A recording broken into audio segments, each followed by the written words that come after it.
Can you hear me? Can you see my screen?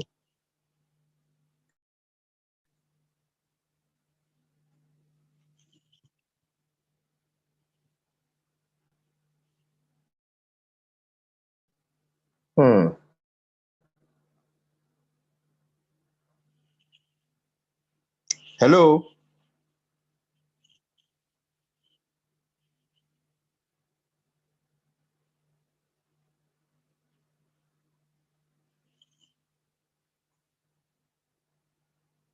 Now, I don't know what's going on.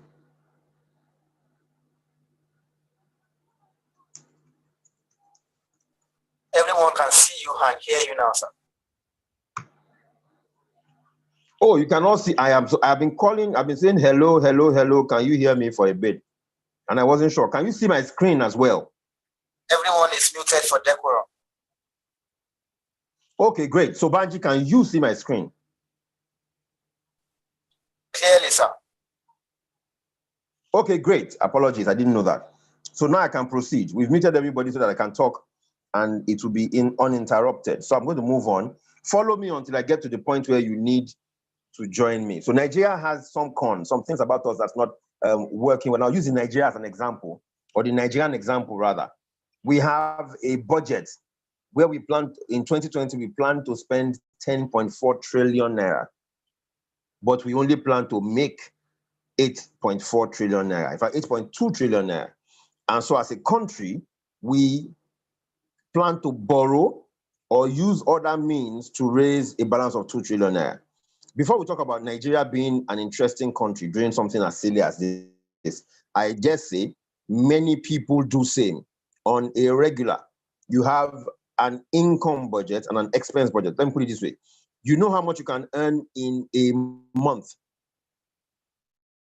But then we have plans that go beyond us being able to earn, spend more than we earn. And this happens on a regular with many people. And that's why many people are pressured today. But let me go to the 2020 as a whole. For many of us who live in the world, and even particularly in Nigeria, first off is the fact that we have a budget deficit we're running with, which means government can't do what they want to do. Then there was COVID-19. It hit us like a car accident. And of course, the NSAS project, the process, many people lost their businesses. About 1.2 million businesses have shut down. I'm talking small businesses and medium-sized businesses that we don't even know about. But now that I'm saying it, think about the woman next door to your house who is involved in a particular line of business, no matter how small. The one whose shop was raided and she can't raise capital to restock. The one who sells something to you on a regular or provides some kind of service but is now out of business. And there was a lot of job losses as well as reduced revenues. Once revenues reduce, there's pressure on the rest of us. And in Nigeria in particular, the dependency ratio is 1:8, which means for everyone who earns an income, there are at least 8 people dependent on you, no matter whether, it doesn't matter whether you just got a job or you got a job a long time ago. So those are the cons of 2020. But guess what? There were some pros as well. There were some things about 2020 that happened to some people, and we need to acknowledge those things as well. So many businesses had to force themselves to learn to cut costs. And that happened across board in many businesses. People have learned, I know someone, a friend of mine, who works with a large corporate and I've been working from home since March. What it means to work from home is that the cost of keeping an office becomes reduced automatically. The diesel, the power, security, all those things become reduced. Employers who are decent would give you some kind of leverage to make your work from home easy. So some of the money that are spent on power and all of those things at work, they will make it available to you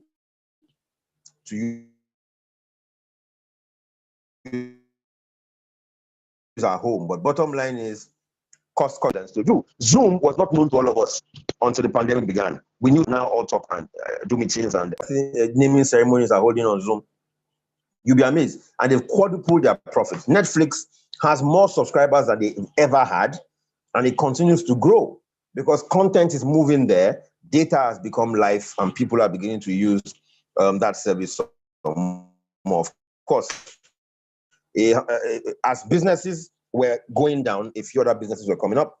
So many businesses have sprung up because of this. Many people have gone into delivery services. as a line of business. People are doing groceries, let me shop for you. So many things are going on. But the most outstanding news in our own space is when two Babcock graduates began a company called Paystack in 2016. And during the pandemic, or just after the pandemic, they sold the company off for $200 million. That is a lot of money. And that is something we should talk about. So for some people, it was a terrible period. For some people, it was awesome. Most of us still think that there are people in different parts of the world, in America, in the UK, who made a kill out of COVID-19. And some of them are probably still doing the same today. But that's the 2020 we got into. Whether you planned for it or not, this is what happened. Now, going into the conversation for today, I don't want to talk about 2020 and the year and everybody else. I want to talk about you. So let's talk about you for a few minutes. Many people hear about this thing called SWOT, the SWOT analysis. It's a means of analyzing what strengths and weaknesses and opportunities. It's really that simple. That's what it's for. However, many people don't use them. So I want you to begin to write now. Begin to write down from this point. And please do not see, nobody's marking a script for you. This is yours.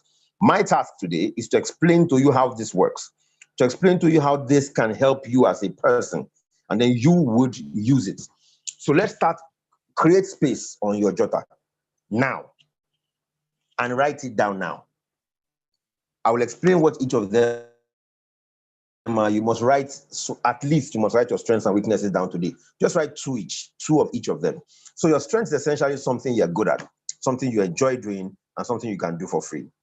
Something you are good at, something you enjoy doing, and something you can do for free. Find those things. Let me tell you the kind of things that can point to your strengths real quick. When you consider things like you go into a party setting and you are the one who first of all notices that the use of colors don't work. The arrangement is not proper. You go to somebody's house, the painting is not straight. This could have been put here. You are organizing stuff without even having to think about it. Maybe you have a strength in that space. What kind of job could you be, or business could you be doing that would say something you'll be good at? You could be an interior decor, an event planner. There's so many other things that come out of there. Some people play soccer because it comes to them naturally and they enjoy it. Right? Now, that you enjoy something doesn't make it something good for you to do, because some things you enjoy are illegal. And I'm just going to be speaking straight up here. Some things you enjoy are illegal. Some things you enjoy are wrong.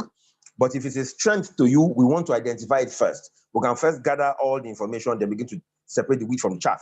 So something you're good at, something you enjoy doing, and you can do for free is your strength. Please write at least two down now. I'm sure if I tell you some of mine, you will know I like talking. It goes without saying. So I'm going to write mine down. My strength number one is talking. Of course, when you're someone who talks and you call it a strength, then you must go and get sense, get knowledge, get value in your brain. So when you open your mouth to speak, you're talking sense. Just saying. But I like talking. So for me, you could call it a strength. I could do it for free. I enjoy doing it. What else do I enjoy? I'll keep the second one to myself because you're not telling me yours. So I'll keep mine to myself. Write two strengths down. During the 4 weeks, you write a lot more. Let's just do the first. Get used to it first. Your weaknesses are things you're not good at, things you don't enjoy doing. And if you get a chance to, you will shy away from doing them. So what comes to mind? Assuming I don't like numbers, I don't like math, I don't like statistics, I don't like arithmetic. When we have a group task, I'm going to find a way to pass it on to someone else to do, so I don't have to do it. That would be a weakness for me. So again, write two weaknesses. Two things you're not good at, you don't like doing, you'd rather not do. It may even be something you do at work every day that you have now learned to do, but it doesn't come naturally to you. Write two weaknesses down. Just write them down. If anybody has written two strengths and two weaknesses, give me a thumbs up or say, yes, I've written it. Or, yes, I wrote it, something of the sort. I'm going to wait for 5 people to do that, then I can move on real quick. 2 people. Yes, I've written it down, or give me a thumbs up. It will say to me that you've written it down. I'm also taking notes as I speak here. So please go ahead, give me a thumbs up, send me a chat. I see 3 chat messages. I hope it means you've written it down. Let me see. Today we're going to do more practical than talking. What about people that work in essentials like food industry? How can they cut costs? They can't possibly stay at home and produce goods. Won't it affect them negatively? It will. So someone asked a question. Oh, you're cutting costs. What if I work in the food industry? there can still be costs we can cut. It may not be favorable to stars, but there are costs we can cut. Luckily, I know who Marian is, so I'm going to note Marian's question, and I'm going to come to her later on, so we don't go out of the brief for today. I see one done that, and another yes, Benga and Taiwo. Can I have one more person tell me you've written down 2 strengths and 2 weaknesses? And please be honest with yourself. There's no point setting goals and doing all these things we're doing if you're not honest with yourself. Okocha plays soccer. All of us know that he enjoys it. That's why, even though he's not playing soccer now, we know that he's somebody to reckon with in that space. Some people struggle with it, and sometimes they're good, sometimes they're not. Just saying. Yes, okay. Yes, I have. So Miriam has a question. I'll come back to you later on. So great. You've written 2 strengths, 2 weaknesses down. You may be able to write opportunities and threats at this point. You may. But these 2 usually require some work to come up with them. So I'll tell you something quickly. Strengths and weaknesses are internal to you. They're about you as a person. You can control them. Please take note about these 2. You can control your strengths and weaknesses. You can make changes to your strengths and weaknesses. They're about you. So they're internal to you. But you see, opposite you. They're not internal. Control them. You most likely cannot control them, in fact, and you may not be able to change them as well. So please put a note by the side of strengths. So when you choose to write more strengths later on, you know how to qualify them. You don't call an opportunity a strength. An opportunity is outside of you, is without you. Welcome, Bumi. I explain fine things that are favorable to you, but are external of you. And it's a chance. An opportunity is a chance to get something done, to move forward with something, stuff like that. But an opportunity is something outside that is favorable to you. A threat is something external that is not favorable to you. In fact, a threat could cause you pain or damage. Now, I won't tell you to write your opportunities and threats down now. It requires some thinking. So let me ask, for me, what would I consider an opportunity and a threat? I am a learning and business development consultant, which means my job now, or my work, not my job. A job is you doing something where you earn a living and you are being paid for it. Work is you doing something where you earn a living. You are being paid for it, doesn't have to be attached to it. So my work, not my job, because I don't work for someone now, is to train people and do everything that has to do with training. Confirm who I'm training, curate the content, deliver it in a way they will get it, and also, do evaluation afterwards. Test if there should be, confirm that it has made impact, all of that. So what is a strength to me that helps me do this? A strength for me that helps me to do training properly, that I like to speak, and I also like to read. Now, read is the input, speaking is the output. It makes training easy for me. What is a weakness for me with training? Let me think.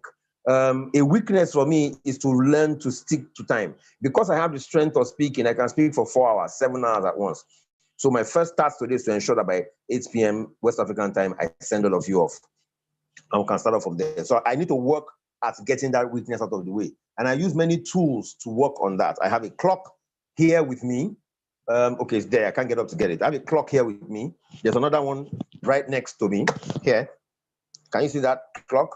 I have a clock here, that helps me to manage time. It's in front of me. There's one in front, one at the back. I use all the tools I can to make my weakness, to tone my weakness down and show off my strength. What's the opportunity? People don't know, and they need to know. In fact, we say this quote in training: if you don't train them, don't blame them.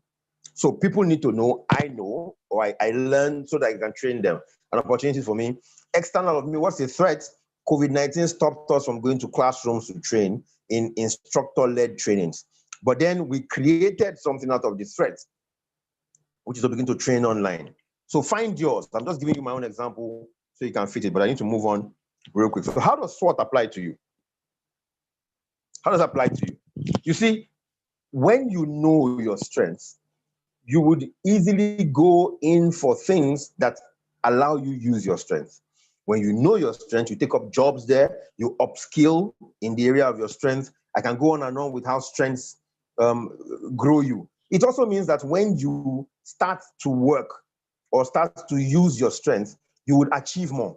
So imagine that I like to talk, and then someone tells me that my next job is to begin to speak about things somewhere for whatever reasons. And there are many speaking things I could do. I could be a trainer, a lecturer, a public speaker, a narrator. I could be a translator if I could speak many languages. I could do many things in the speaking space. If I get a job there, I would do well with it because it's a strength for me. How do you use SWOT analysis for yourself? The way you can use it for yourself is to answer these questions. So I'm going to be popping questions up. Please just take notes as the questions pop up. For your strengths, ask yourself, what professional skills do you have? What are you good at? What services can you offer that if other people offer, they may not offer it the way you would offer them? What resources do you possess? Someone is thinking, what do you mean by resources I possess? Is it possible that in the house where you live now with your spouse, with your parents, with your uncle, there's a huge library of books? There's a resource available to you? Yes. Is it possible that where you are, where you live, in the part of the world you live, the internet is something that is uninterrupted and almost free to use? Social security is available. Is it possible that where you are, there's something that's a resource within, largely within, but sometimes around you that you can use to harness your strengths? You need to note those things and bring them to practice very quickly. So those are the questions to ask with your strengths. With your weaknesses, what are the things you're bad at? For instance, you hate math. You don't like numbers. You don't like theory. You can't stand reading something for a long period of time. Those things could be weaknesses to you. You don't like details, or you can't focus on details. Could be a weakness to you. What should you do to hone that weakness, convert it to a strength and practice it? Some people find weaknesses, realize that the weakness is important for their world, and then go and learn how to improve on it to turn it into a strength. Something else you can do with a weakness is to find a partner whose strength is your weakness. So I'm telling you how to use it already as we proceed. Find a partner whose strength is your weakness. So I'm not good at math, for instance, but I write reports a lot. Find somebody on the other side who's great at math. When we become a team, nobody will notice the weakness of either of us. We will both be great at math and great at doing reports. What are the wrong mindsets you have? And your mind is a very important part of this conversation. The way you see things determine how you address them and how you use them. What are the wrong mindsets you have? Some people think that they are not destined to have money. No matter what is going on around them, they most likely won't have money because in their mind, they're not destined to have money. And poverty and riches is really in the mind.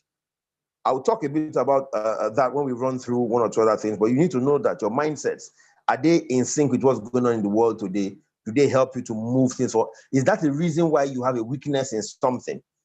What are you afraid of?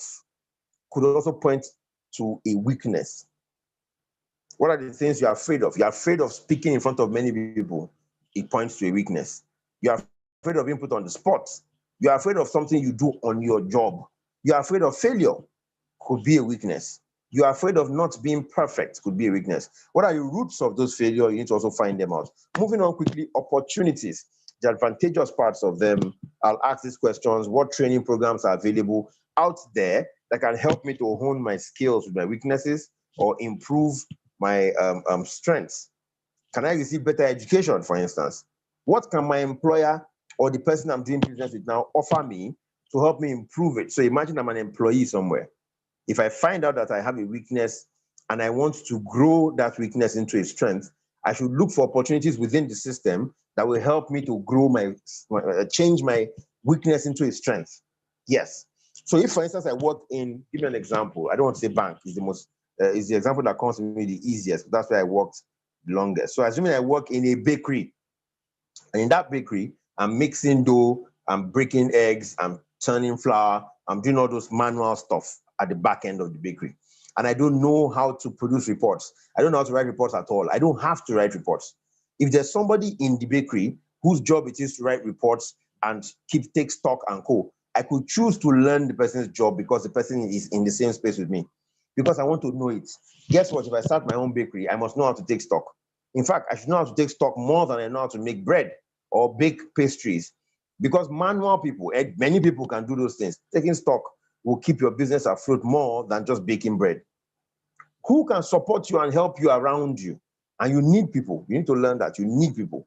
So find people around you who can support you and help that skill to come to life. And of course, what are the beneficial policies in the place where you work? A threat is something external of you that can cause you pain and can harm you and is not an advantage to you. So what things are threats? Sometimes we see opportunities and call them threats. We see threats and call them opportunities because we don't see them from the right light. So what obstacles are in the way of your success today? Who are your competitors in your getting to the point you want to get to? What are the new technologies that you don't know or you don't master? Some people say technology, I'm not a techie person, please, I'm not a techie person. You can't be so on techie as not to know how to use Zoom. You miss out so much because there are many places you can't go to, many things you can't do just because you can't learn that. So you need to know it. Now, there are 7 areas. I haven't spoken about SWOT, your strengths, your weaknesses, your opportunities, and your threats. I want to bring it further home. I want to talk about you. There are 7 dimensions to every human being. Even though you see me and I look like the totality of me, some people have said human beings are body, spirit, and soul. They say the soul is the one that lives in eternity. For those of us who have spiritual intelligence or believe in all of that, there are people who say the spirit is the one that connects to the supreme deity that we believe in, in whom we must first have belief. And then the body is the physical one you see, this dark guy with white beard and all of that, big eyes. This is the physical, this is the body. Those are the 3 dimensions we're used to. But I'm coming here to tell you today that there are actually 7 dimensions to every human being. 1. And if you set goals and make plans and understand strengths and weaknesses with 1 dimension, but not with any of the others, it could affect everything down the line. So if you're great with your body, but you're terrible with spiritual intelligence or you're terrible with vocation, it will affect everything else. So I want to show you those 7 dimensions real quick. The 7 dimensions of you. Take notes. This is key because most people don't pay attention to all the dimensions. They pick only 1 or 2. Here are the 7 dimensions of you, not of me. There's first the spiritual. And spiritual here is not about being spiritually born again for Christians or spiritually pious for Muslims or any other religion you think about. Spirituality in this case talks about having higher values and higher purpose to life, and considering a fulfilling life being something you chase after.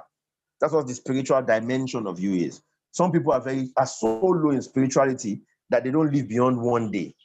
The deeper you think about those things, the deeper you consider things around you, the more compact your self will become. Because things will happen around you and you'll be thinking about the impact in the next 10 years, 20 years.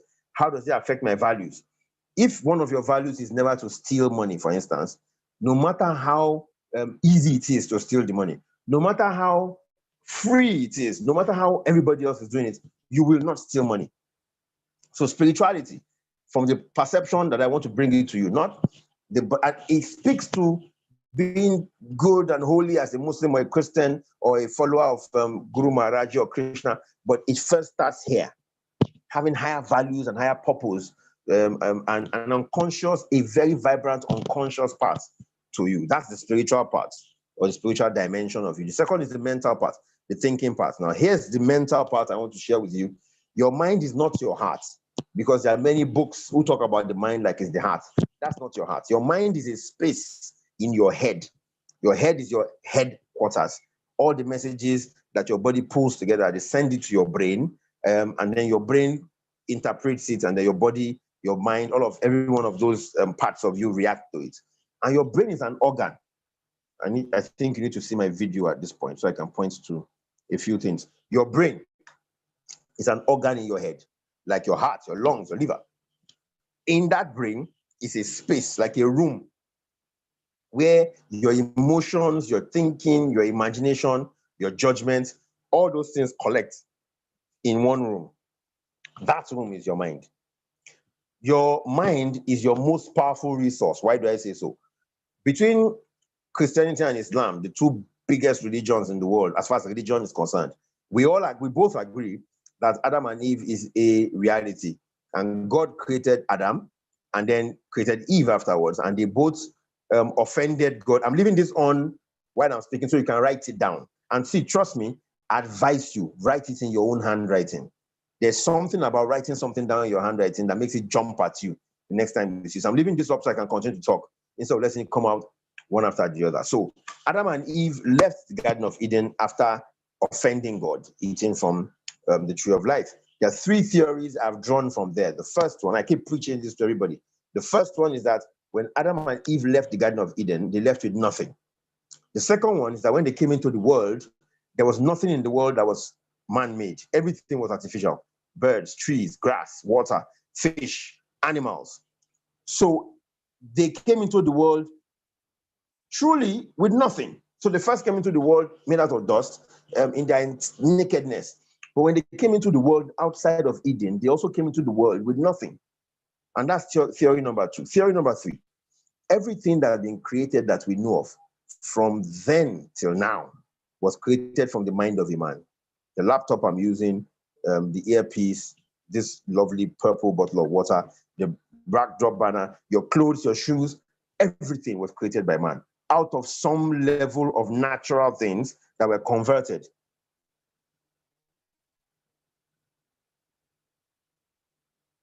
Okay, put my phone in landscape mode for text clarity. I don't know if you're speaking to me. Oh, okay, sorry. I was wondering. It was sent to everybody, so I was wondering what for me. Okay, great. So there are 3 theories. I'll repeat them again. The first one, my theory is about life generally and how powerful the mind is. 1, Adam and Eve left Eden with nothing. 2, they came into the world and met nothing man-made. Everything was natural. 3, everything created from then till now was created by the mind of a man. Somebody saw birds flying and thought, can we fly? And they checked wingspan, body weight, all of those things, and eventually the right brother brought us. These guys back then had something in their minds that you world compared to you. Nobody. The mental dimension or the mental dimension of you is very important. If you don't get spiritual and mental right, everything else is going to go out right. If your mindset is, I can never be rich, you will not be rich. In fact, somebody wrote a poem once. He said, if you think you can, you can. If you think you can't, you can't. Whichever one you think, you are right. And I hold it very, very dear. Yeah. I'm going to pick something from one of the religions and speak it to you now because I read it and it struck from the first time we both believe in. Has not given us a give dominion over the earth. Love, because God himself is love.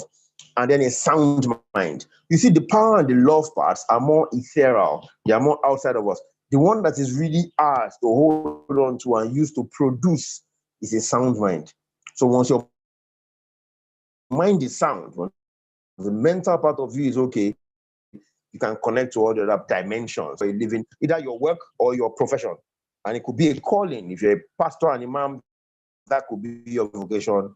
For some people, it's a part-time thing. But whatever you do to generate income, whatever you do that you are defined by sometimes speaks to your vocation. And I put this to you. There are parts of literature, history, scripture of that say things like, if you don't work, you should not eat. It's delivered to produce. You must produce value for people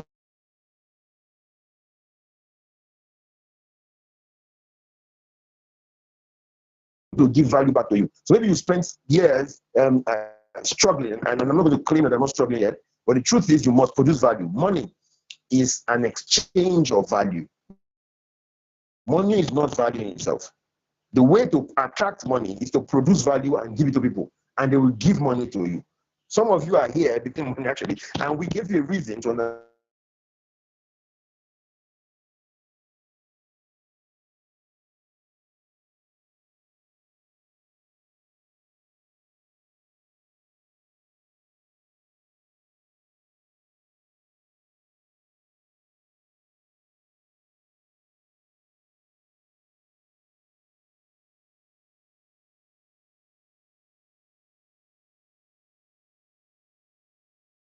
Unmute. Yes. So there's the vocational part, which speaks to your ability to create value, and that value leads me to the financial part.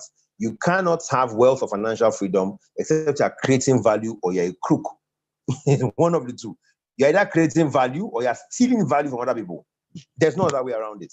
There's the financial dimension to you, the dimension number 4. There's the physical, your body. If you are sick, you cannot work. If you are sick, you cannot think straight. If you are sick, you cannot do everything else you should do as affects the other dimensions. And then there's family, very key, especially in this part of the world. Family is really, really key. So we need to pay attention to family as a whole. And then beyond family, as a 6th dimension, is the social dimension. You know why you need the social part?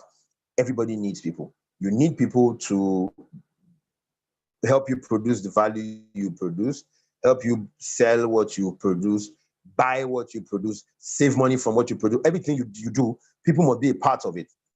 If we didn't know one another, you may not have been here today. And this value will not become something that you would be paying for to join today's session. So you need people. These are the 7 dimensions of you. And I'm going to give you a little tip. When we get to goal setting, I will remind you of this. Don't set goals and lump them all together. Set goals for each of these areas. Spirituality, you could be setting a goal saying, because I want to have a deeper meaning to life, I want to connect to the supreme being I believe in the most. So I want to pray some more, for instance, fast some more. And fasting has many dimensions of good for you. There's a spiritual part where you are sober, you can think, you can connect more in depth. There's the physical part where if you have a large tummy like mine, you can lose it quickly from intermittent fasting. There's the economical part where if you fast, it means you don't have to spend money to eat. I can go on and on. But the truth is, you must set goals for each of these areas. Otherwise, if one of them is lagging behind, the rest will suffer for it. And that takes me to vision boarding. People need to understand that it's very important that you have a vision of you. We call it the persona. If you want to hire someone, you should have the persona of who you want to hire first. And so this kind of person I want to hire. If you are still with me, please raise your hand electronically. I need 3 hands up to be sure that I am still speaking to you guys. Can I see 3 hands up real quick, please? Taiwo, thank you. You are going to win my prize for fastest finger at this rate. I see 3. Yes, I see 3 hands. 4 hands are up. Great. So follow me. Please don't drop off. 5 hands. Thank you very much. So back to the conversation. What you see has more impact than what you read. So even in learning, we know that visuals, pictures, videos, they leave a more lasting memory. They inspire us to do more than text. That's why vision boarding is important. So we want you to create a vision of the future you seek and then document it. That's what the vision board does. It's simple terms. Vision of the future you seek first. You don't force part of it. You need to first see yourself as president, because I see myself as president someday. And I'm telling you, because that's how far I see myself going. If you don't see it first, you can play in it. If you don't see it first, when you get there, you will not even. So people use what is called a vision board. They get, and this is, I mean, what they kind of house they want to, where they want to go on holiday, and they put it on a vision board, and they view the vision board regularly until it drives them. The good thing about vision boards or having a vision generally is that when you see it, you know. Think about it. The last time you decided to buy a car, once you picked the brand of car you wanted to buy, everyone who drove that kind of car around you, you noticed. So a vision board is also called a creativity collage, a treasure map, or a vision explorer. And what it does essentially, I've just told you. I've told you everything about the vision board. You put it up, you cut pictures of what it is you want, you see yourself having or being, and then you stick it on the board. But you see, sometimes putting a board up is difficult. We use the vision journal. So you don't have to have a board. You can take a jotter or make a jotter or a journal out of something you have before and use as a vision board. Truth is, vision is stronger. Visuals are stronger than text. That's why movies strike us more than when we read a book. When you read a book, you imagine things from the book. it's striking, I agree. But when they convert that book into a movie, people are more given to go and follow that movie. So that's what the vision board is. I think everyone should have a vision board for 2020. And there are three kinds of vision boards. There's the one where you know exactly what you want, and you cut those clippings and put them on the vision board because you know exactly what you want. You don't want a car. You want a Bugatti or a Ferrari. No, you want a particular brand of a Ferrari, a particular brand of Mercedes-Benz. It's easy to cut that exact one out and paste it on the board. That's the I know what I want vision board. There's the opening or allowing vision board, the one where you're not very clear about what you want. And so you can pick more than one of car types, for instance, and put them on your board. And so over time, you may zero in on one of them and pull one out. So there's one that's a bit flexible. I'm not really clear about, where I want to be at the end of the year, how much I want in my account, but I want to have not less than 10 million naira. So you can say 10 million, 20 million, 30 million. Anyone you end up at will be good for you. So that's the opening and allowing. Then there's the theme vision board.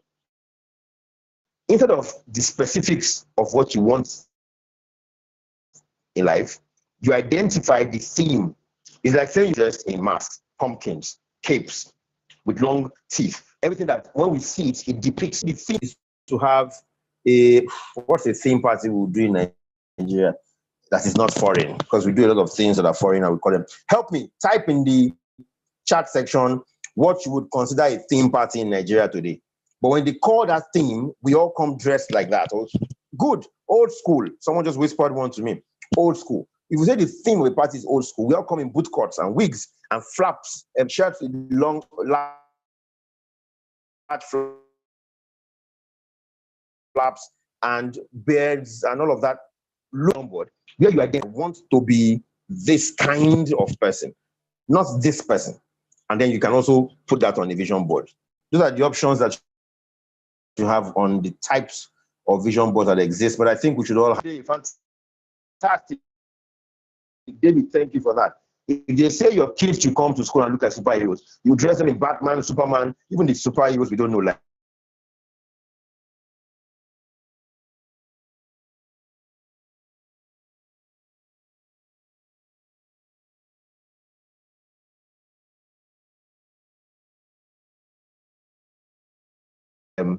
what are those three kids? One is the cat. Yeah, masks. Yes. Some people come dressed as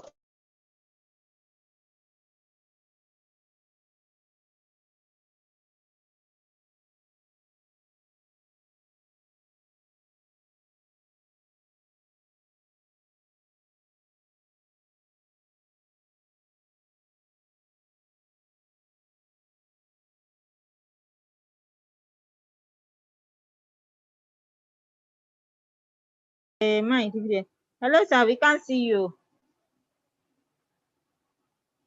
It seemed to have left. Probably he's out of network or something.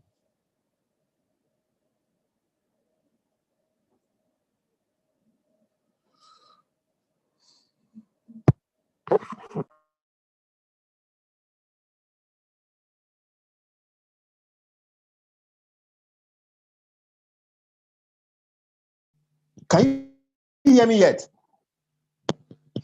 Can you hear me? I'm found. Yes. Okay. Yes, we can hear you now. Because we can't see you. You can't see me. I can see and hear you. No, I can't see you. Some people can see and hear me.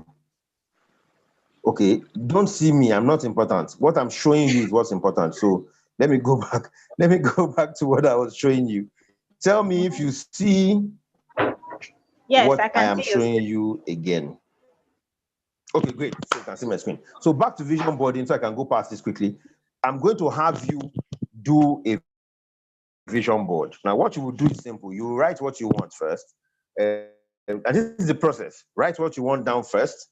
So now, or as soon as we're done today, I will expect you to do that. You write out what you want. Then you cut out pictures of what you want.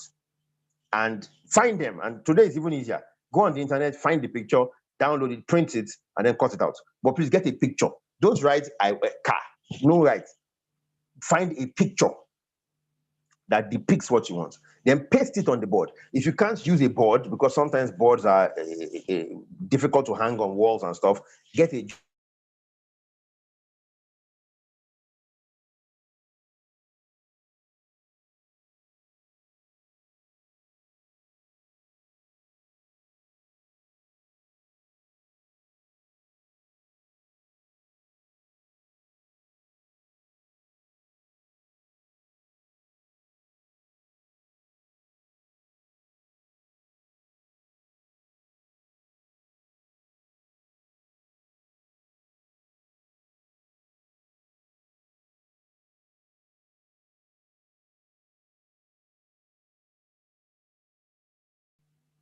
yes. Keep those pieces and then stick them to your board or your journal. My advice to you, last tip on a vision board, because I need to move on, is leave a space in the middle of your vision board where you can put a picture of yourself, but put a happy picture of yourself, not just a picture of you looking very happy with what you've gotten. I think that's very, very key. So that's with vision boarding. We will not do your vision boarding today. We have a 4-week plan to jointly get your vision board done. What your vision board does is that when you come back to it, when you come back to your vision board, you would realize that that vision board will prompt you to remember things that you should put on the table and work with. And most people don't know that. A vision board is a very, very strong thing that helps you to keep going and keep pursuing what you require. That's vision boarding. Let's talk about you setting goals. So let me tell you what I've told you so far. Let me repeat what I've told you. You first need to understand what your strengths and weaknesses are. This is my flow. So note my flow. First, understand your strengths and your weaknesses by doing a SWOT analysis. And in the first week of our engagement, you'll be talking to me throughout the week until we get your SWOT analysis done. So don't be in a hurry. Just learn the theory now. After that, you need to understand that there are 7 dimensions of you. Those 7 dimensions require that you set goals based on all 7 of them. But before we go and set those goals are things that are born out of a vision. You have to first see where you are going and then say, if I achieve A, B, C, D, E, I will become that person. So let me give you an example. A 15-year-old boy says, I have a vision of myself when I'm 21 to be a graduate of mathematics. Now, that 15-year-old boy has said he has a vision of being a graduate of mathematics. What I want him to do is to first of all understand his strengths and weaknesses so he knows how to use them to achieve that vision, to get to where he sees himself at 21. So he knows he's great at math. He's not so good at English or grammar or writing things down or doing reports. Sometimes you need to understand that the world needs both of them. That's why for universities generally, you need to have aced math and aced English. The world is about numbers. Binary numbers help us with technology and prose. Anyways, he gets that first. So he sees a vision of himself. I would want him to do a vision board. First, go and do a vision board, either a vision board, a vision journal of himself that shows him in that space as a graduate of mathematics at 21, which is in 6 years' time. If he does a great vision board, it will continue to inspire him and motivate him to do what he does. Why do I think so? Why do we put it this way? Many people think people are motivational speakers like me, and they say, oh, he's a motivational speaker. I am not a motivational speaker. And I don't think motivational speakers can do anything for you if there's nothing on the inside of you. Read it up. Go to the internet when I finish talking to you and check out anything we are telling you in purple, whether it is right or wrong. Ask people. Motivation is stronger when it is from within rather than without. When you are motivated from within. So you see soccer games where a team is losing by 4-0. The one thing that will make them come back and score and outscore the other team is if something is put inside of them that makes them chase every ball, do everything they need to do to make sure that they don't get scored, they don't concede more goals, and they can score more. Usually a coach or a psychologist in the team is the one who puts it in, he stirs something up in them. Imagine us losing this match by 4 goals, what our fans will say, how much money you will lose, how much this, how much that, some of you would have to go, whatever it is. But motivation is stronger from within. So I'm going back to Uche, the boy who's 15, who wants to be a math graduate at 21. He needs to first of all see himself as a math graduate. So he does a vision board. Then he sets goals. He sets goals about concerning all the dimensions of his life, because if he's ill, he can't be a great math student. If he's, let me go back to those 7 dimensions so I can explain this quickly. If he's ill, he can't be a great math student. If he's broke, he can't pay school fees. If his mind is disturbed all the time, he can't write exams and pass. If he doesn't find the vocation to get value and he doesn't have people in the social space to fund his education, he will not be a math graduate, period. He may even just need people to point him in the direction of scholarships that can get him a math degree. But he needs to do that. So he's done a vision board. He then needs to set goals. Why? Because goals give you direction. When you decide to go to Kano from Lagos, you first of all ask yourself, where am I going? Kano. Then you know you are going in a direction. And direction is more important than speed. Please write this quote down. I think I should type it myself. Direction is more important than speed. People need to understand that, understand it clearly. The fact that you're moving fast is not as important as where you are going. So I'll write that down now. Than speed. And I'll explain that to you in a simple way. When you know where you're going and you get on a machine of a car, like a Mercedes-Benz or and some other kind of car, a Volkswagen, and you are moving, right? Direction is more important than speed, because if you don't know where you're going and you're driving fast, you could end up in Cotonou instead of getting to Kano. The other thing with speed is that the faster you go, the more you lose control. So you're speeding real fast and a rabbit runs across the road, your chances of having an accident are 10 times higher than if you are driving slowly. So goals give you direction, like they give Uche. Goals also help you easy for you to make decisions. If you have a goal and someone says, should we go clubbing or should we read tonight? Your goal will make you quickly decide to go clubbing or to read tonight. It becomes easy when you have a goal. When you don't have a goal and you're in school because they forced you to go to school or everybody else is going to school, then you could choose to go clubbing when there's an exam the next day. Don't get me wrong. Have we done it before? Yes. Did we scale through it? Yes. But don't try this at home. It may not work for you. So goals help you with decision making. They cut out distractions. They make you take action. And then they confirm and ensure that you achieve what it is you want to achieve. When I got into the University of Ibadan, I set goals. I want to have a second-class upper. I don't want a first class because, and I keep telling everybody this, I don't want a first class because first class meant you can't play. You just had to do book beginning to end. And I had a play part of me I needed to feed. So I joined a dance group. I was in journalism, but I still wanted a 2-1. When I got into and I got a 2-1. God helped me, there was grace, but that goal also drove me. One day I found out that it seemed that I wasn't going to get a 2-1 anymore because my grades had dropped. I shut everybody out and focused on getting it done. When I joined banking, I said I want to be a full manager in 10 years. And in 10 years, 2 months, I became a full manager in Guaranty Trust Bank. There was a goal. So there are distractions that come along the way. There are decisions to be made quickly. The direction just keeps becoming clearer because there are goals first. So you need to set goals. That's the point. The point of my conversation here is that you need to set goals. But you see, those goals must be smart. They must first be specific. I want to have money in 2021 is not a goal, or rather, it's not a smart goal. I want to have 15 million naira liquid cash in a bank account is a goal. And ladies and gentlemen, except you drop out of this academy, this 4-week academy, and once you start something with me, you know I will drive.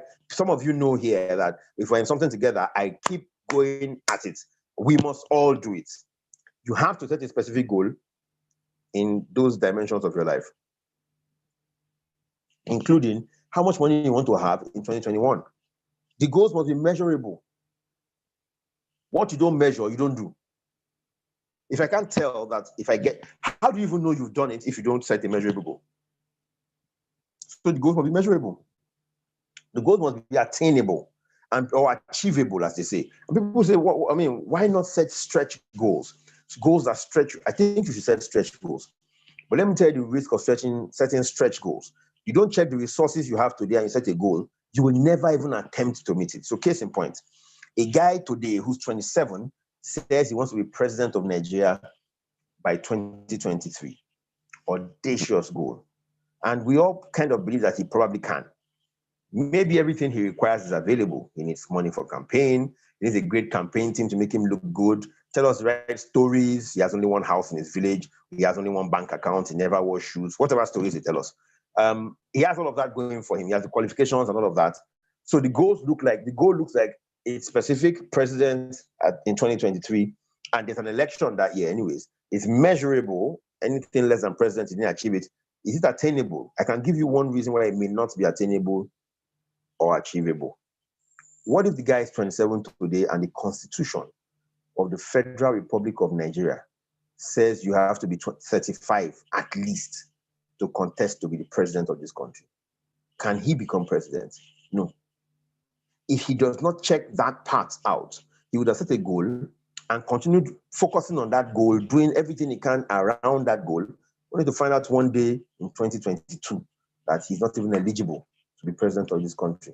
So your goal must be achievable based on resources you have. Now, if you could change the constitution before then, fantastic. If we could sell Nigeria to the Chinese or some other country and they change our laws completely, possible. Except for those things, he has to be 35 to be, and he can't forge papers to move him from 27 to 35, and we won't notice. So please make your goals achievable, very important. 30 billion naira in your account at the end of 2021 is a possibility, but you need to know how you're going to get 30 billion out without going to jail. It must be relevant. And there are two dimensions to it being relevant. Your goal must be relevant to your vision first. If you set a goal that's not relevant to your vision, you are setting up yourself for failure. So you have a vision to have the biggest restaurant chain in Nigeria or in the city you live in at the end of 2021. And then you now set goals around a fashion designing business or some other thing outside of that. It's not really relevant. And you're going to be chasing several things and not getting anyone done properly. So get your goals to be relevant to your vision. That's the first thing I would advise you. I should write that down myself. Goals should be relevant to your vision. But you see, I'll tell you something else about goals that you should also take note of. If you have a larger organization or your commitment is to a bigger group, maybe your family, maybe you have a nuclear family and you have a goal as a family, or you have an extended family, you have a goal as a family to build a house for your parents or something, or you belong to an organization, if your goals, all your goals, don't align with that greater goal, then there will be conflict a lot of times. So it must be relevant to your own vision and it must be relevant to your larger group goals, whichever one works for you. You must make sure it's relevant to those two. And then, of course, number 5 must be time bound. If you say, I want to have 20 million naira in my account, and you don't put by the end of 2021, you could achieve it in 2027. But because you didn't put a time to it, even measuring it will be difficult. So you must set goals. Now, we all have to practically go and set goals. Let me go back to goal setting and stay here first before I move forward. Your first task today was to drop by yourself. I will be available to you. I'll tell you how, but I'll be available to you. And my team will be available to you to help fashion, to help construct those strengths and weaknesses that you have. So what kind of things could be strengths or weaknesses? And please, I'm not talking about strengths or weaknesses that you write in a curriculum vitae or a resume just to get a job. I'm talking of the real ones that you know are your strengths and weaknesses. How do they affect what you do today and all of that? So your first task is a SWOT analysis. Your second task is to set goals. That are two things. So your second task, please note, Banji, write this down for me, please. Your second task is to set goals, but your goals will be in two-dimensional. The first dimension to your goal is that they must be aligned to the 7 dimensions of you. So goals that affect your spiritual part, your financial part, your physical part, your mental part. How can you set mental goals, for instance? The first task is a SWOT analysis. Your first task, I'm responding to Coyote, SWOT analysis. Do a SWOT analysis of yourself. Write down your strengths and your weaknesses. Your second task is goal setting. You set goals by yourself. I've told you why you need to set goals and how goals can enhance you, but there will be 2 dimensions to it. I'm typing it in the chat section so you can see it there. First, they must be in line with your 7 dimensions. And I would share the 7 dimensions with you after today's session. I'll send it to everybody, or we'll send it to everybody later on. And then B, the second part is that your goals must be smart. So they will first be in line with your 7 dimensions. You set goals around your physical, spiritual, vocational, financial, family, all of that. And then they must be smart. Task number 2. So I'll give you 2 tasks today. The vision boarding task is task number 3. I put your vision boarding task should be task number 2. Then goal setting is task number 3. There should be 4 tasks today. So thank you for correcting that from Coyote, or reminding me of that. Your first task is your SWOT analysis. Your second task is vision boarding. Your third task, and your vision boarding is a simple one. Just project where you want to be by the end of 2021. Simple. See yourself at the end of 2021. That's all. Once you get that done, you have finished with task number 2. Task number 2 is vision boarding. Just visualize yourself at the end of 2021, where you're going on holiday, what you want to do, however you want that done. We can take that through later on. And of course, there's goal setting. You set goals, which means your goals must be at least 7. At least 7. They must be in line with those 7 dimensions, and they must be smart. So I'll give you 3 tasks. Now, when you consider these 3 things, and I can take questions for the last 10 minutes, so I'll get there real quick. When you consider these 3 things now, please remember all that happened in 2021. Think about the resources you have available to you. Think about the things you need to pull in to get this to work. When you are doing vision boarding, remember your strengths and weaknesses. When you are doing goal setting, remember your vision. So you must align all 3 together and make them work together. Then I'll go to the part that ties all of this in real quick. So I've given you 3 tasks. Please note them. It's an assignment or homework, as we say for our kids. We'll talk about them in the course of the week together, and then I'll go into planning. Going into a journey, or going on a journey, requires that you plan.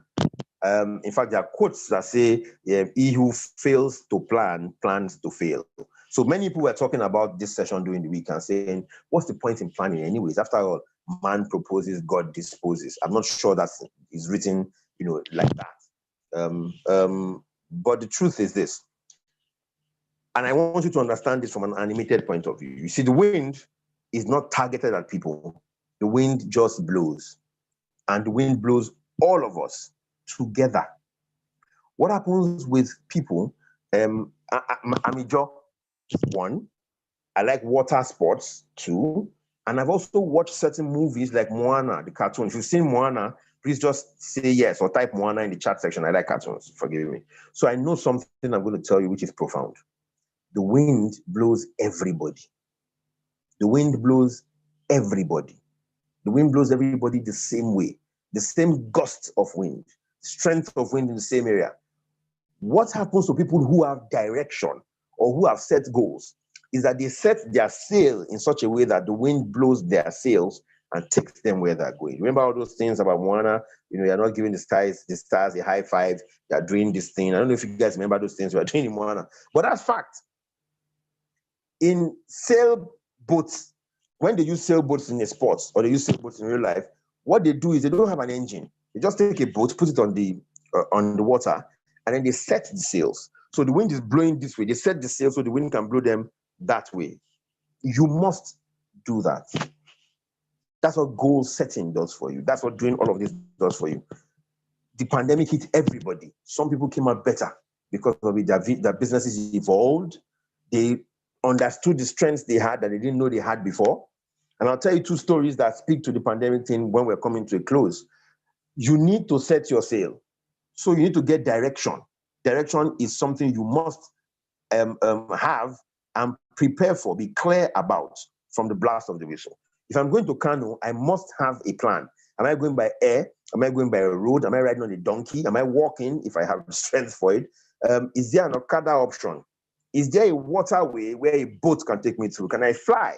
Using a helicopter and a plane are also two different plans. There has to be a plan. So you must come up with a plan that takes you into Q1, essentially January to March of 2021, Q2, April to June, Q3, July to September, Q4, October to December. There has to be a plan. Create that plan. Don't go out and join people who say there's no point because things could just change. Create your own plan. And the thing to do with plans so that your disappointment is less. People will say that, but that's the thing. You create a plan and then things don't go like you intended, then you're highly disappointed. Number one thing to do is to make the plan flexible. Number two thing to do is to have a plan B. I would rather have a flexible plan and a plan B than no plan. I have plans for all kinds of things, simple things sometimes, complex things sometimes.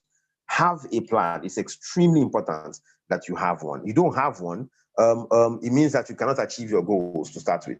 Because plans are like the staircase that you climb on to get to your goal. So let me give you, let me go back to Uche, who wants to be president in 2021. His vision is to be president in 2021. So, and that vision births goals to have won this number of votes in this area and in that area, and to those are the goals that will help him to achieve vision. Then he must have plans that are staircases to that goal, small staircases. He must build a team. It's a plan to achieve his goal. He must have a manifesto. It's a plan to achieve his goal.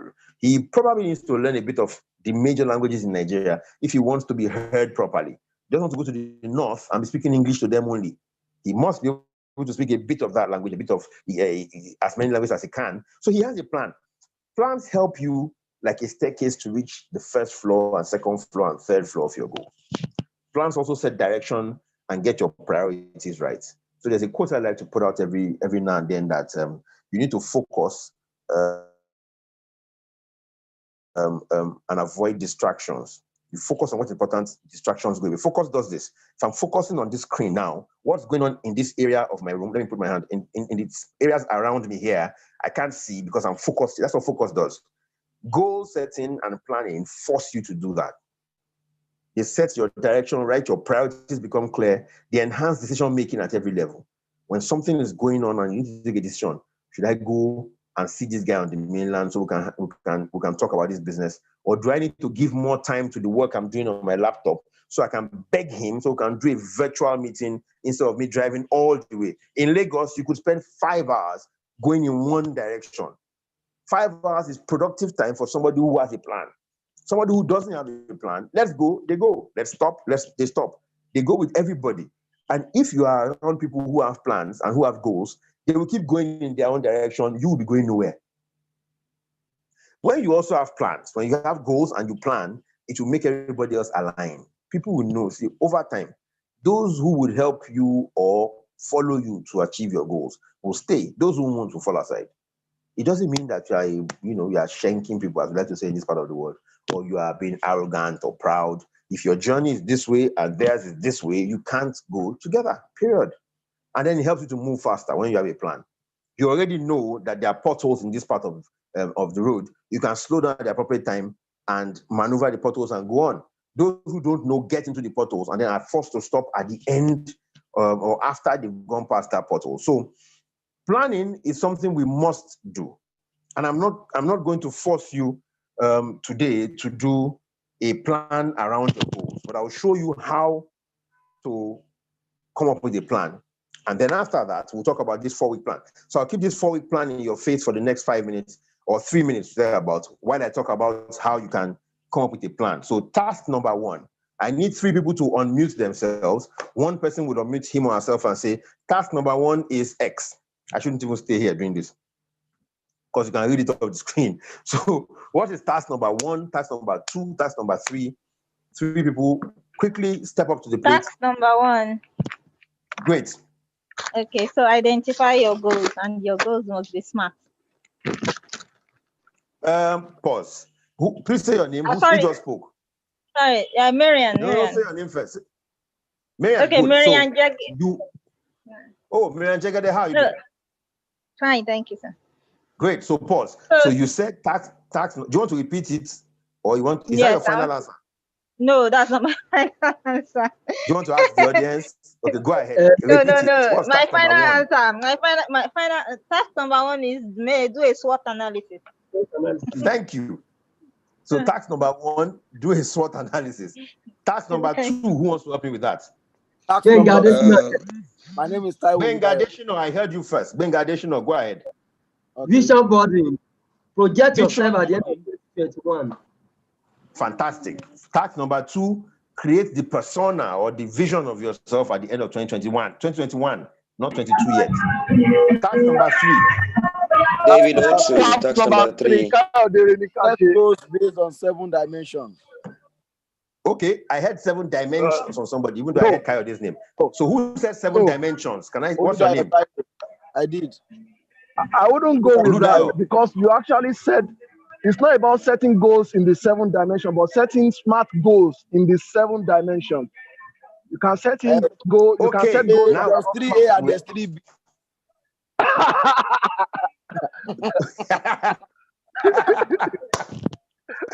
Okay, so thank you for pointing that out. There's 3A and there's 3B.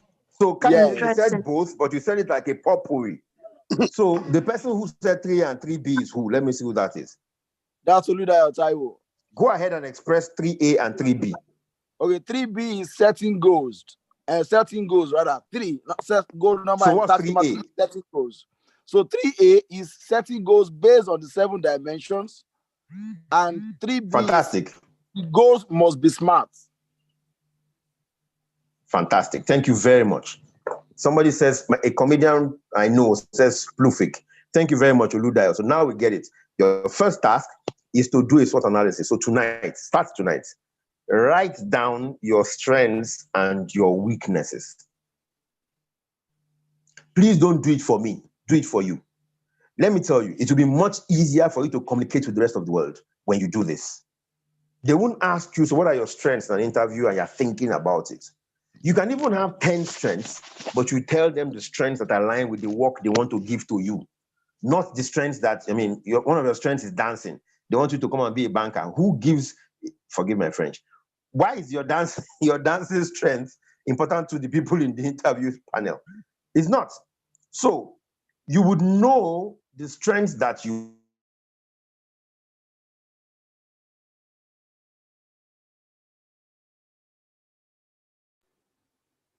We can't hear you, sir.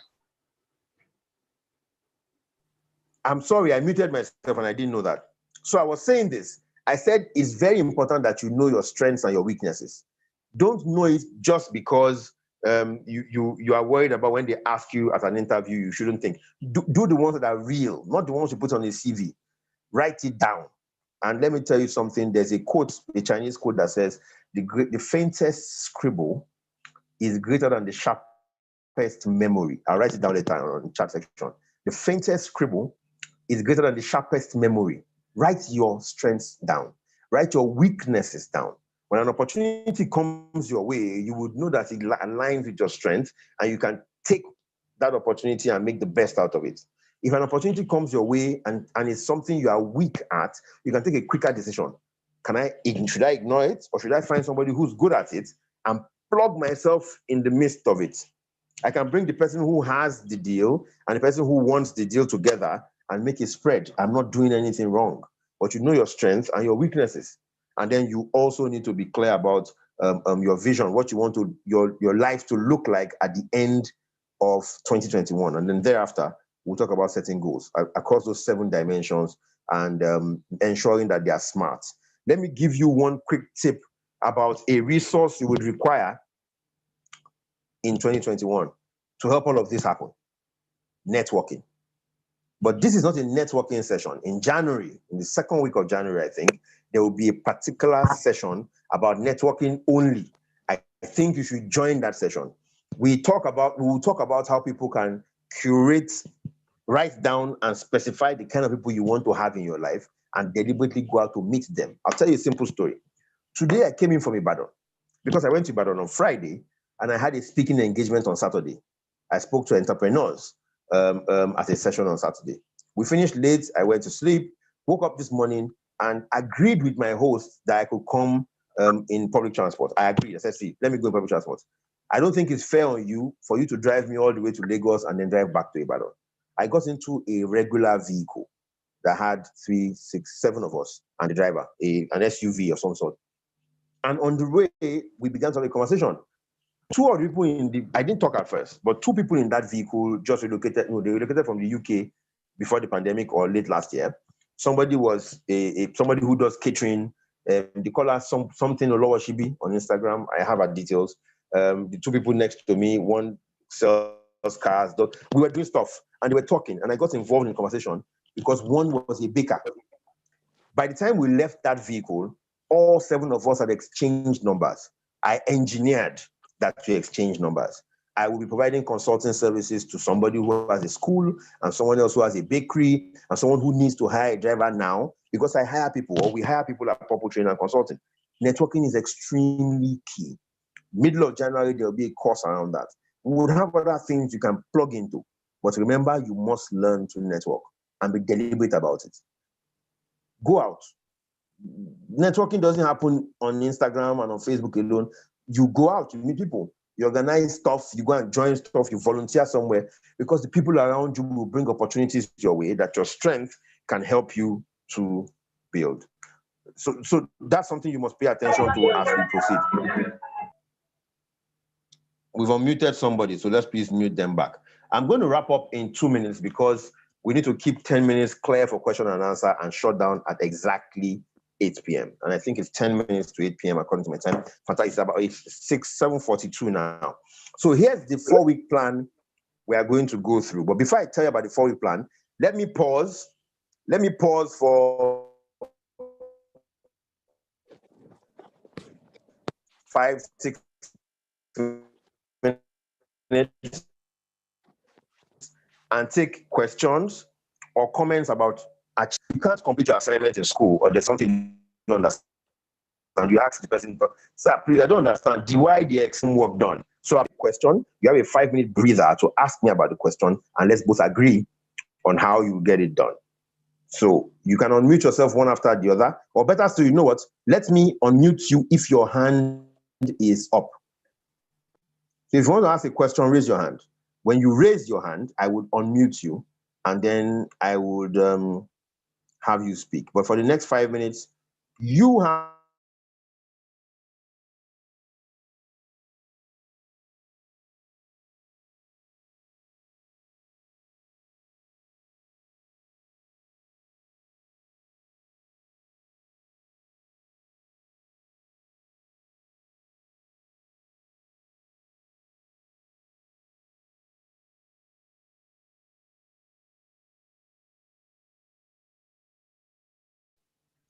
sorry, somebody just reminded me that I'm muted.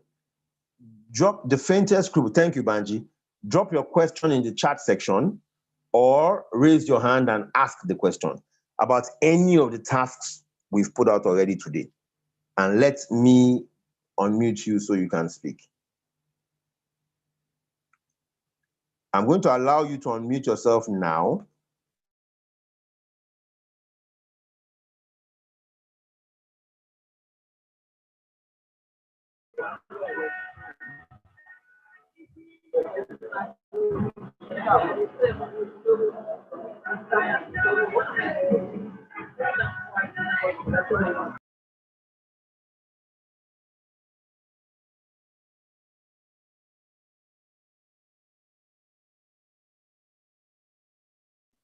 We can't hear you, sir.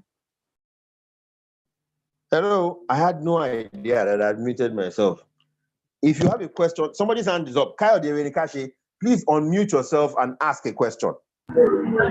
Yeah, good evening, sir. Good evening, all. Let me first Yes. appreciate you for that wonderful session, sir. I know it's going to be a great 2021 for us. My question is that... Amen. Thank you very much. Yeah.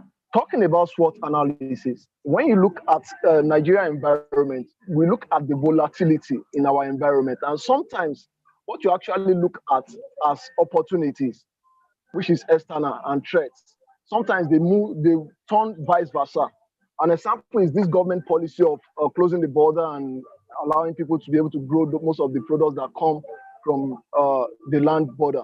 and now that the government is going Yes. to have a policy somersault, in terms of planning, how do one take care of this volatility to ensure that at least such external things does not disrupt a well laid out plan that one has?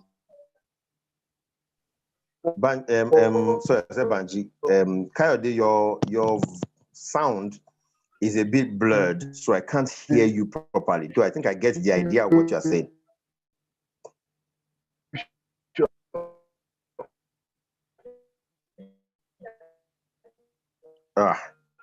Can anybody else hear me? Let me start from there. Yes, sir. You're very Yeah, clear. we can hear you. Yes, we can hear you clearly. But we can't hear Kayode. So I'm going to attempt to repeat. I'm going to attempt Maybe to Kayode repeat. should send his question by text. No, that's fine. I'm going to attempt to repeat.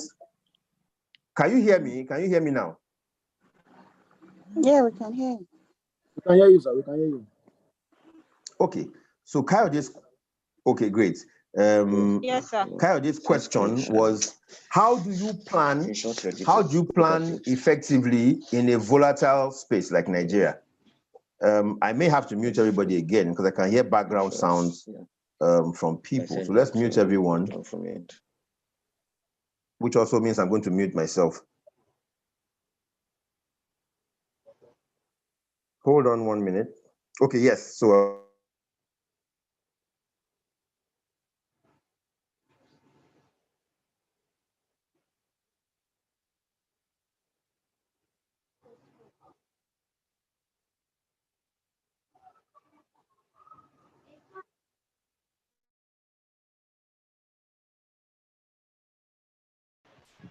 You are muted. I can't hear you, bro.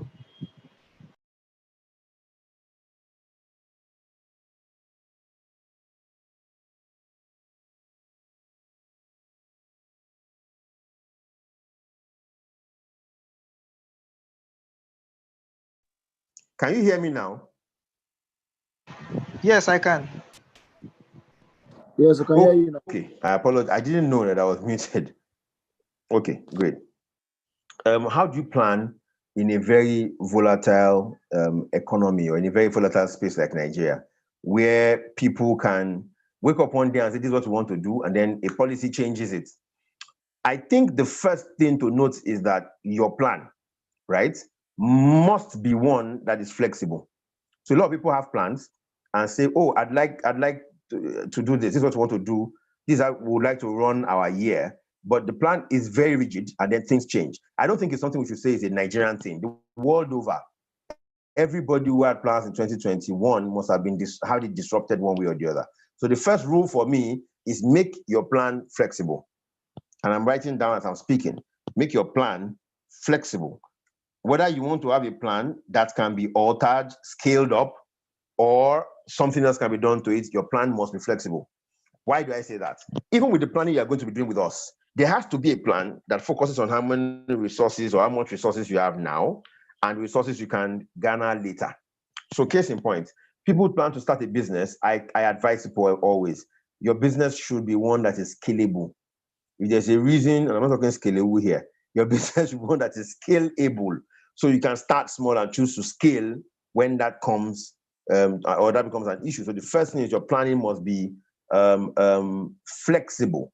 If you need to do a plan B on the side, please put a plan B on the side out there. Number two thing for me with planning is this. You need to be real about the components of your planning. So some people are planning to go to Kano by road, right? And they are serious about those plans.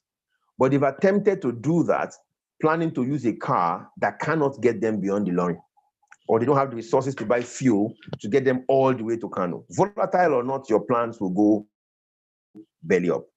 So I think that the major things that come to mind for me are, number one, your plans must be flexible, must have a plan B. Remember, we said your strengths and weaknesses are within, opportunities and threats are without, and you have no control or very little control over opportunities and threats. Yours is to know your strengths and weaknesses, so when the opportunities or the threats arise, you can align and take advantage of them. Make the best of them. Avoid them disrupting your business, stuff like that. I don't think you can have full control. Yes, there is an extent to which you can plan and things can be altered and will ruin it. But that's my answer to you, Kayode. I can expand that conversation some more beyond here. I think Kayode even had to leave the meeting. Can I take one more question? I have a few more minutes before 8, 7 minutes to be precise. I'm not mute now, am I? Someone says you are mute. I hope I'm not still mute. No, okay, I'm not. You can hear me. Great. One more question, real quick. One more question. Thank you so much, Mr. Crow. It's been an exciting and you're welcome, very interesting section. I appreciate. Okay, quick one. I want to ask, based on some of the goals that we're setting, is it right to set goals based on proposed funds or probably let's say, is it possible you set a goal based on a proposed fund? Thank you, sir. You are intending to apply for a loan. Can you set goals based on that? Can you say that again, please? Can you set your goal for 2021 based on proposed funds? Probably you are trying to looking forward to a loan or fund from somewhere and you want to plan towards it. Can you set your goal for 2021 based on that?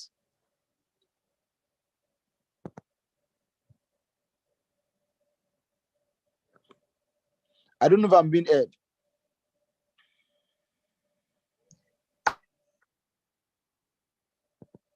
I didn't hear your question. Can you ask that question again?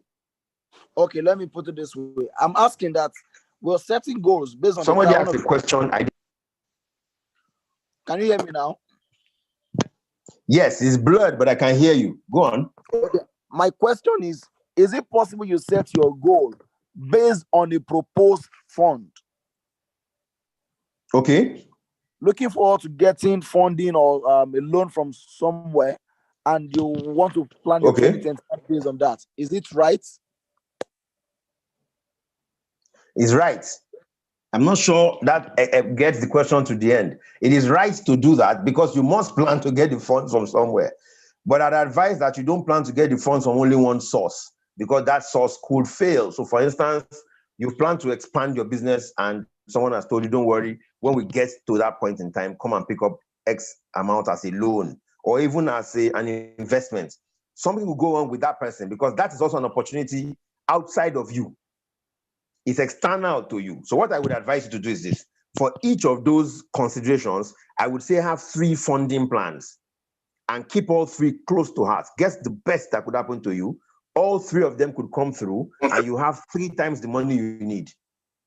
The worst that could happen to you is that all 3 would dry up. But I'd rather have 3 on my table and pursue all 3 than have only one where that source could dry up faster. So with regards to planning based on things, see, you can't even plan and assume that everything you need is available to you. Some are things that you would plan to pick up along the way. Like someone who jumps off a plane and then down along the line, you will release your parachute, not while you're on the plane. So plan with the intent, with that getting money from one source is a fantastic option, but here's my advice to you. Have at least 3 options. When it comes to money in particular, have at least 3 options. The person who promised you a loan could pass on, his company could fold up, and see, apart from all those things I'm talking about, if he has needs, he will solve his needs first before he decides to give you money because he promised you. Whether the person is giving you a loan, an investment, or any other thing he's doing money. So my advice to you is, yes, plan with a source in mind. In fact, it would be foolish to plan without a source in mind. Plan with a source in mind, but ensure that you have at least 3 options to raise the same funds as you go along. One of them could be that you could sell something. One of them could be that somebody could give you a loan, and there could be 3 options of people who will give you a loan. Somebody could invest in it, but I'll put all 3 on the table and begin to work around that. And then we can move from there. Thank you for those 2 questions. I have 5 minutes to call it a day. So I'm going to go and talk about this 4-week plan. Here's the 4-week plan and what's going to happen in the next 4 weeks.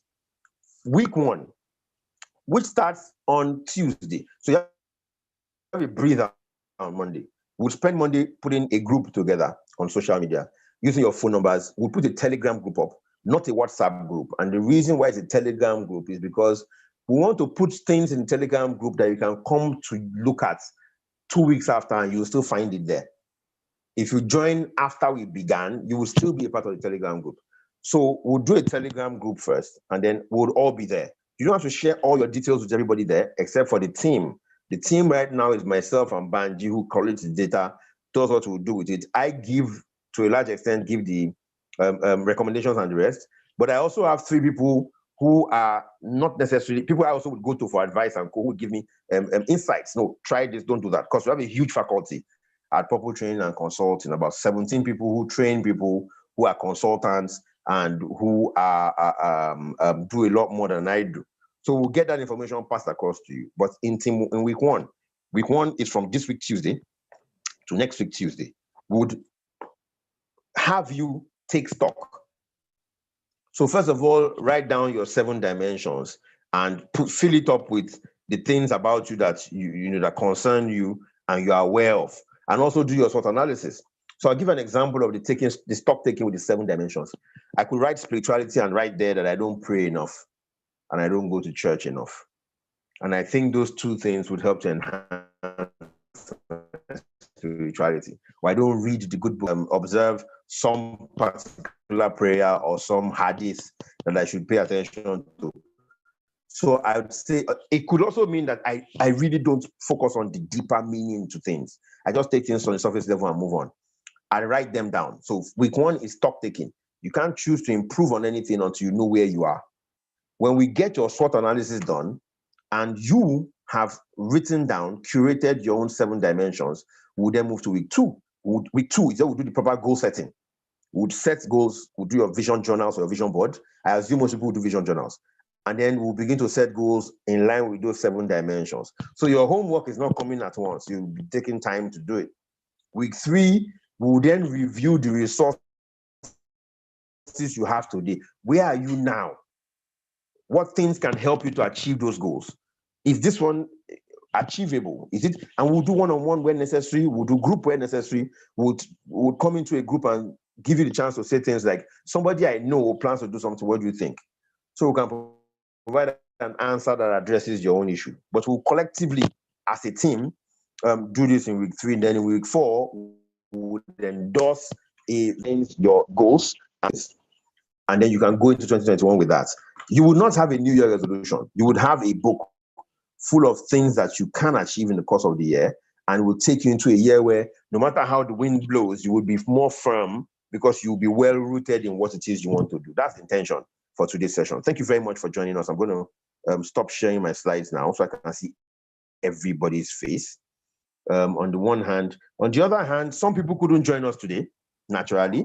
So they've appealed that we do a repeat of the same session next week, Sunday, same time, 6 p.m. So here's the appeal to you. First of all, go to our, get across to me. I'll send you our social media handles. Please put your video up now. We're practically done so we can see your faces. I see you, Tokumbo. It's been a while. Mr. Adelowo, we should talk. I'm finally seeing your face. That works. Aisha, my co-facilitator at the session in Ibadan yesterday. Thank you for joining in.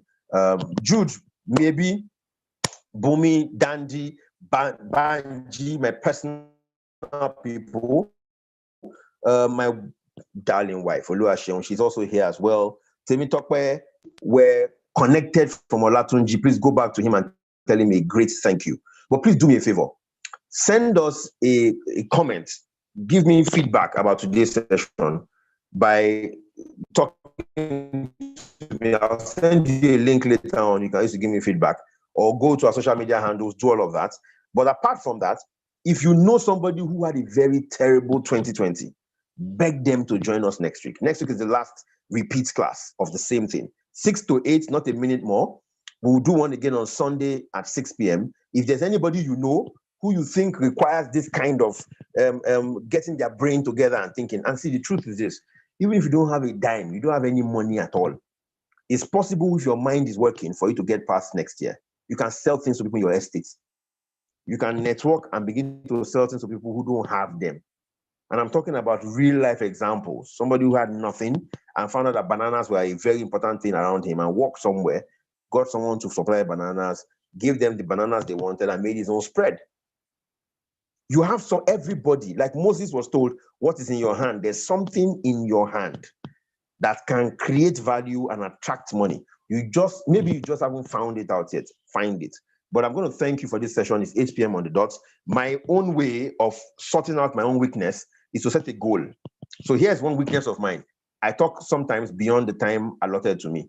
My way of ensuring it doesn't happen is to set a goal, 6 to 8 p.m., and put a clock in front of me so that clock can tell me when my time is up, and my time is up. So I'm done talking. We'll keep the platform open for a few minutes so we can interact. How are you doing? Been a long time. And then at 8:10, we'll shut down the platform and call it an evening. But please note, you are batch A of the Conquering 2021 group. That's what we'll call you. You are the batch A people there. We have to make 2021 work. Those who sold Paystack for $200 million don't have 2 heads, they have only one. When you finish speaking in Ijoland, you say Egberi Fao. From me, Kuro John Ngobo, and my team in Purple Training and Consulting, Egberi Fa. I'm going to unmute everybody, allow you to unmute yourselves, and we can gist. Hello, sir. But